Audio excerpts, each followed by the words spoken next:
Valley Forge is an amazing park. There we got to see a film about the encampment. First, we learned about George Washington and his troops at Valley Forge. They never did have a battle. They just camped there in the snow. It wasn't as cold as I expected it to be. We heard many things we learned before.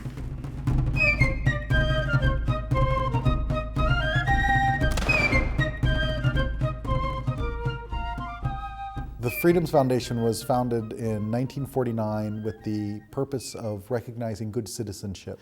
And so part of that has developed into a program for elementary school and middle school students to come here to spend some time on our campus in Valley Forge and to visit the sites of the founding of the country. It's like touching what you've learned. Being in the classroom and hearing it is interesting, but being here and just watching it, taking pictures of it, hearing about it for the second time, it's really interesting. The Birth of a Free Nation is a program for elementary or middle school students. They live on campus in our dormitory style housing, and every day they go out for day trips to important historic sites in and around the Delaware Valley. We learn all about Washington's Crossing and the barracks and the Battle of Trenton and Princeton, and we get to cross the Delaware River. We get to go up to the Trenton Barracks, which is one of the only barracks left standing that the British actually built, but then we took over, and they get inducted into the Continental Army. They'll go to Pennsbury Manor, a recreation of William Penn's home on the Delaware River. They'll spend a day in colonial Philadelphia where they'll visit Independence Hall and Congress Hall. They'll see where the First Continental Congress met. They said to the world, we are now a free sovereign nation. We go and see the Liberty Bell. We get to go into Independence Hall and they recite part of the Declaration of Independence. They will go to the National Constitution Center and experience the Freedom Rising show that they do, as well as Signers Hall. They'll go to Valley Forge, of course, and any number of places in between. When did we stop being part of the British Empire? Yes. After the Revolutionary War? Right. After the Revolutionary War. It's age appropriate for our 5th grade curriculum.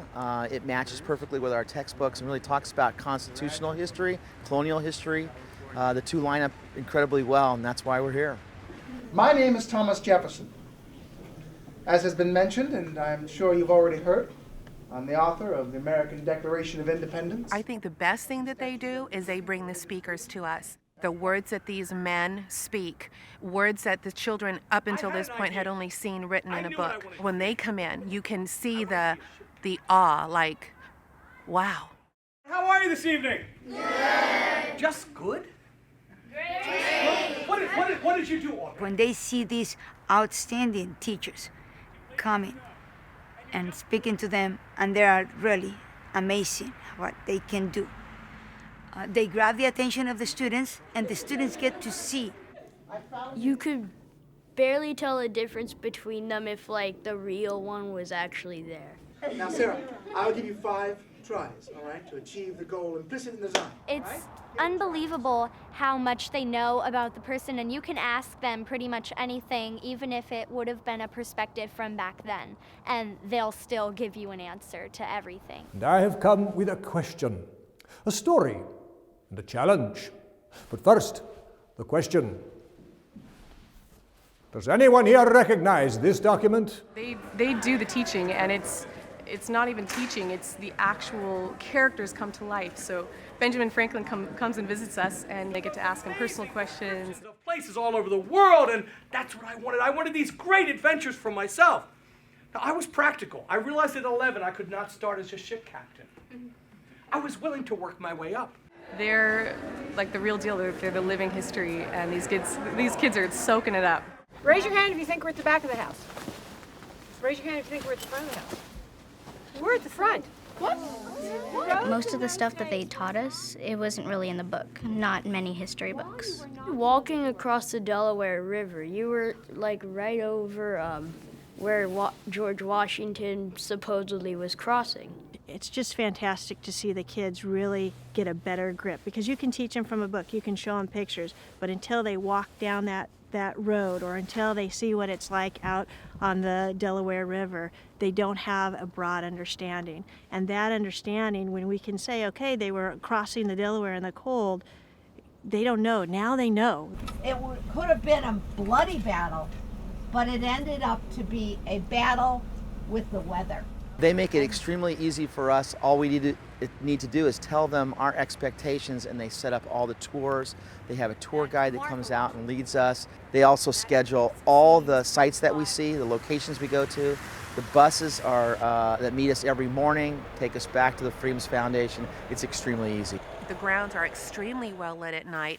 The doors automatically lock. You can't get in without a key. And so I've never felt unsafe. When we go, we're the only school that's there. So there's nobody else that we have to worry about being with the kids. They have staff there that help us supervise when the kids are having free time.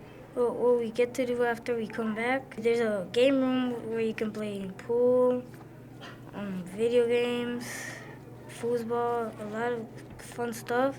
Or you can play outside in the snow. Being with my friends and being able to play all these games and talk to them at lunch is rewarding more than TV. This is the first time I've been across the country without my parents, and so it's really amazing getting this opportunity. The fact that they're away from home, they're here for such a long period of time. It's not just okay, we're going to take a day out of school, go to a museum, and come back. They're here living it for 5 days straight. Ben used to have a famous saying, maybe you know it. A penny saved is a penny earned. It's their favorite field trip. I've had students who've come back now several years later, and they still remember things that we did on this trip. Places that they went, people that they met, or historical interpreters that came and spoke to us.